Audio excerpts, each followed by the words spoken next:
So, what keeps us from acceptance, or the opposite of acceptance, is emotional avoidance, or experiential avoidance, is the term that we use in ACT. And everybody has their flavor of experiential avoidance.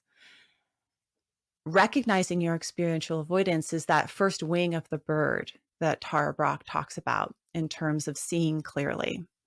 So take a look at the ways in which you are experientially avoiding, the ways in which you're on the edge of the pool and not willing to get wet. I'm going to list for you some of the experiential avoidance strategies that I see that are very common in my practice. And maybe you can just on the palm of your hand, put a finger up for each one that you engage in. And if you need to use two hands, go ahead and use two hands. So just take a listen, put your hands out, and use your fingers to indicate whether or not you can relate. When you're faced with discomfort, do you tend to strive? Do you tend to overwork, overachieve, compete? If so, put a finger up. When faced with discomfort, do you tend to numb out? Do you use food, over exercising, not eating, self-harm, substances so that you don't have to feel? Do you brace with your body? Do you hold your breath, clench your jaw, tense up, suck in your stomach? Put a finger up.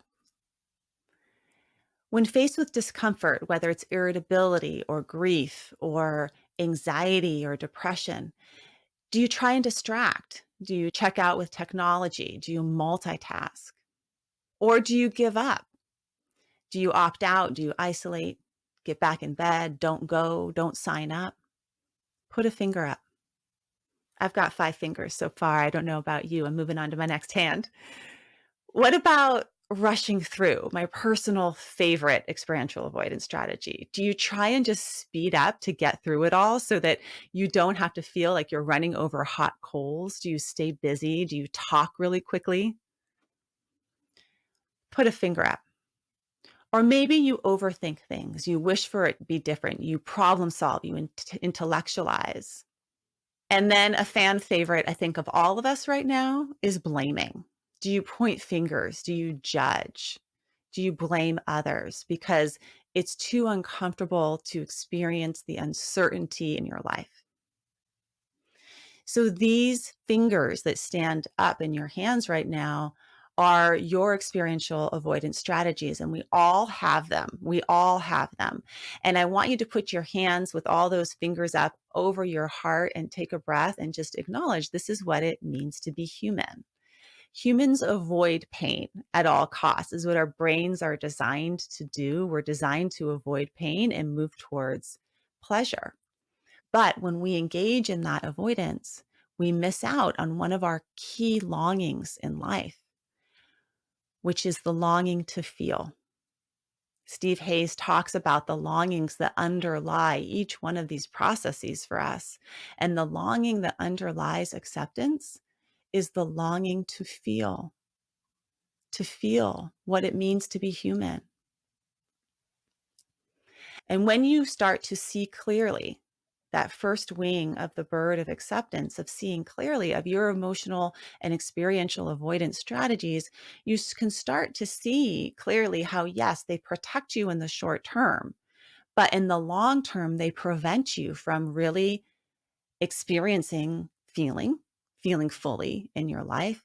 And it also prevents you from getting in the water and taking that swim, because there's something that you care about, something that you want for yourself, a way of being in the world. Maybe you want deeper connections with people.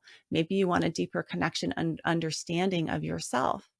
And when you're caught up in experiential and emotional avoidance, you're so busy fixing your skirt or your hair or your photo or your life that you miss out on living it. So the first practice of acceptance is seeing clearly, getting clear on what your emotional and experiential avoidance strategy is, and seeing how it's keeping you in a cycle of stuckness. And you can see that at the micro level, the little tiny things you're doing to adjust and shift and avoid throughout your day, and at the macro level. One of the areas that we need to, as a culture, take a deeper look at is our experiential avoidance of racism and the discomfort that shows up when we start to acknowledge, for me as a woman in a white body, not only am I aiming to be an ally to people of color, I am an accomplice. I am an accomplice. And I can say I'm an accomplice because of my history of my ancestors who are oppressors. But I can also get a little bit closer to that discomfort and recognize that I'm an accomplice in the ways that I make microaggressions all the time. I don't know when I'm doing them. The problem with our blind spots is that we're blind to our blind spots. And in order to change that and see more clearly, I also need to be willing to experience the discomfort of the harm that I've done and be present with the other person when harm is done. A lot of times with non-acceptance, what we do is we go straight to sort of defending intention. I didn't intend to harm you. I'm a good person. I wouldn't make a racist comment. I'm a good person. I wouldn't make a sexist or an able-bodied comment. I'm a good person. I wouldn't make a comment to my partner that is harmful to them. But in our attempts to defend or rationalize or talk about our intention, what we're actually doing is experientially avoiding, and we're experientially avoiding the discomfort of holding space for the person that we've harmed and holding space for their harm. And one of the practices that I'm really learning to do, whether it's with my kids or my husband or with people of different backgrounds than me, is to be able to pause and not go into the experiential avoidance, but actually go into the feeling state and apologize for the harm that I've done and be with the harm that I've done when I do harm. So that's a practice of acceptance, right? That an example of how seeing clearly and see our subtle emotional avoidance strategies prevent us from being the type of person we want to be in the world.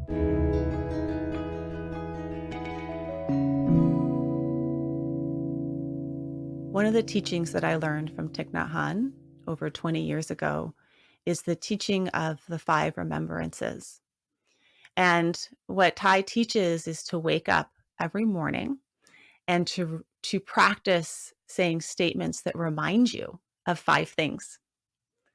The first is remembering that you are aging and you are going to grow old. The second is remembering that you are going to get sick. The third is remembering that you will die. The fourth is a remembering that everything you love and everyone you love is changing. It is all changing, and that we will lose all of it at some point. And then the fifth remembrance is that really your only belongings are your actions. So this comes from Buddhist teachings that are translated by Thich Nhat Hanh into these 5 remembrances. 4 of those 5 remembrances are about acceptance. And I would say 4 of those 5 remembrances have showed up intimately for you in the past few years over the course of this pandemic. You've had to make close contact with your impermanence, your vulnerability, and if not the vulnerability of being close to losing your life, most likely the vulnerability of everything you love being changed. And when we can make contact and open up and accept the impermanence of everything, the changing nature of everything, then we start to look at how powerful and important our actions are. And that's what ACT is sort of all about. It's acceptance and commitment therapy. It's with the acceptance that then we can commit.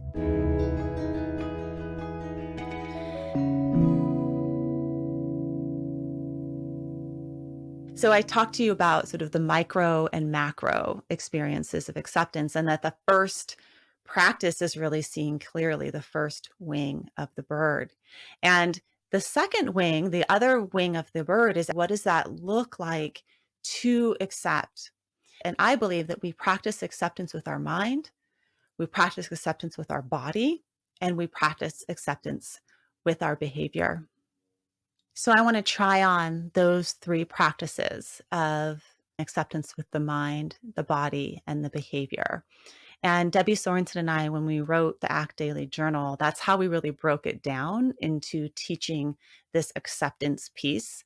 So if you're interested in learning more about sort of some daily practices you can do with acceptance, I would recommend Act Daily Journal. Go check it out. It's a great resource. I love some of the research that's looking at pain in our brain and really seeing how, whether it's emotional pain or it's physical pain, it activates the same areas of the brain. And so sometimes it's helpful to use physical pain as an example for how we could work with acceptance, because we kind of sometimes it's easier to kind of wrap our head around. One of the practices that I took up during the pandemic that a lot of people took up was Wim Hof breathing.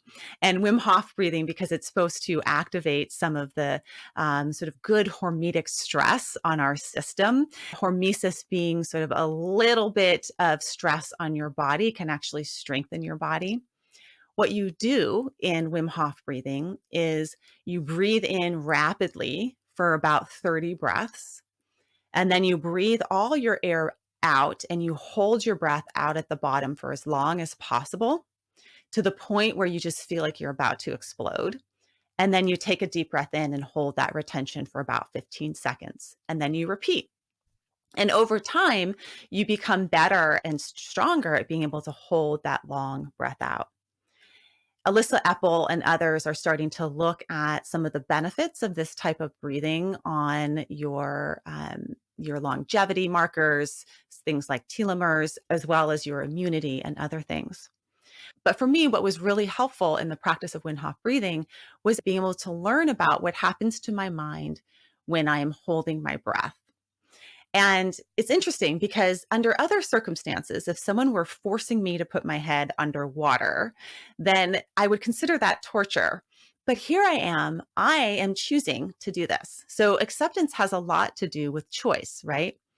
And when we think about acceptance with our mind, this first part of acceptance, we are choosing to accept by cultivating a yes brain, as Dan Siegel would call it. There's actually a book called The Yes Brain by Dan Siegel and Tina Payne Bryson that I used a lot with my kids when they were little. And the yes brain is a brain that is flexible and curious and adaptable and willing to try new things, even make new mistakes. It's open to the world and relationships. And when we practice a yes brain, we're actually practicing acceptance. We're doing a yes. So if you can imagine, and you could even practice this, do a little Wim Hof tomorrow morning when you wake up. Alyssa Epple, who I have spoken with a bit, says she recommends about 3 times a week we be doing this Wim Hof breathing to have its benefits. But see if when you're on that extended exhale, when it gets really uncomfortable, how it's different when you start to say yes to it versus no to it. How it feels differently when you say in your mind, yes. Think about something for yourself right now that's uncomfortable to accept. Bring it into your mind and imagine it right in front of you and say no, no, no, no. What happens? Imagine that same thing in front of you in your mind. You can cultivate the imagery of that thing that's difficult to accept. And this time, what I want you to say is yes, yes, yes, yes. Notice how it's a little different. So when I start to bring yes to my holding out of my breath, I actually can hold my breath longer than when I say no to it and I resist it. And as I mentioned before, these areas of your brain that are activated with pain, there's not a whole lot of discernment between physical pain and emotional pain. The same is true when I say yes to things like my anxiety, or I say yes to things like sadness, or loss, I can stay with it a little bit longer and it really changes my relationship with it. So, with acceptance, in acceptance and commitment therapy, we are not talking about changing that thing. We're actually not talking about changing the discomfort, but we're talking about changing our relationship with this discomfort, making enough space to be able to hold it, getting wet. You can't swim if you don't get wet. Rule number one. So you got to say yes and you got to jump in. That's the first step. But then the second part, the second step that I want to teach you is about acceptance with the body. As I mentioned before, the first thing they teach you when you learn how to swim is to get into starfish pose and float at the top of the pool. And part of the reason why they teach that to kids is because if a kid falls into the deep end of the pool, we want them to be able to not exert all of their energy if they don't know how to swim to the point that they end up drowning. Actually, floating on your back so that you don't exert your energy in non-acceptance. We know it's exhausting to not accept. Will allow the child to be in the pool long enough so that an adult or someone could find them and maybe rescue them.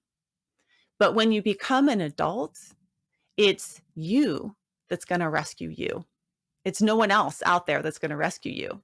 So you float on your back, you learn how to accept and open up with your body so that you can be in a space where you could actually rescue yourself.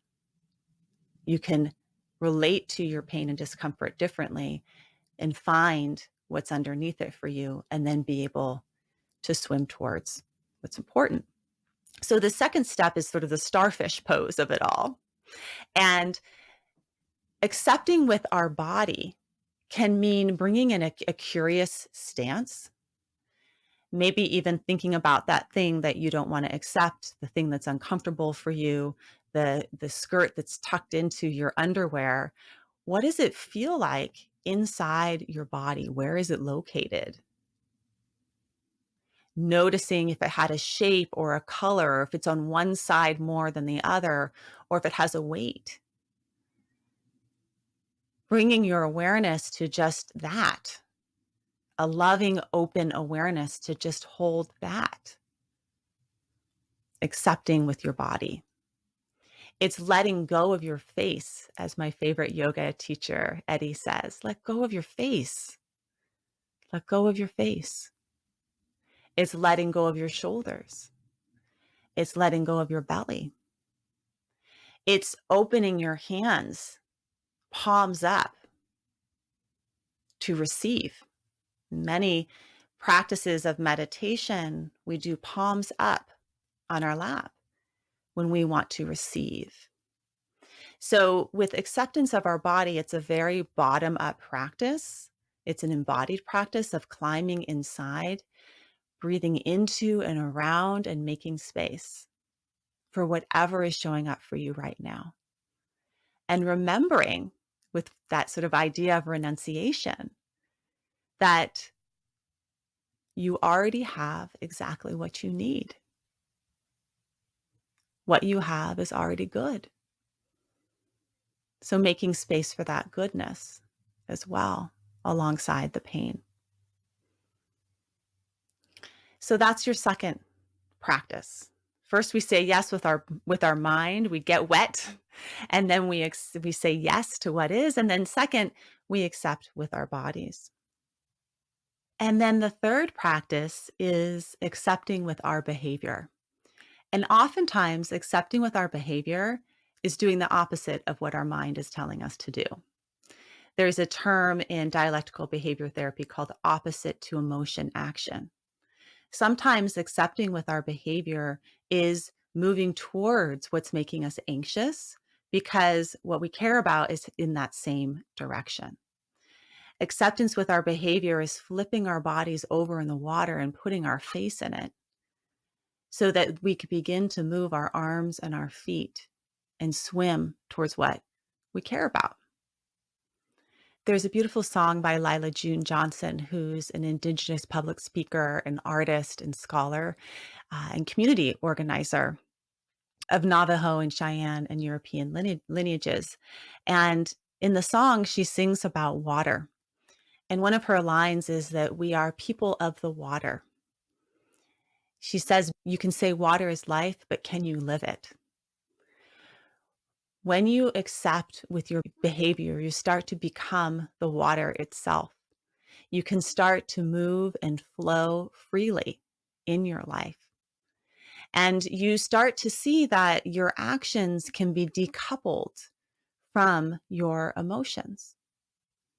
Sometimes your actions are the opposite of your emotions.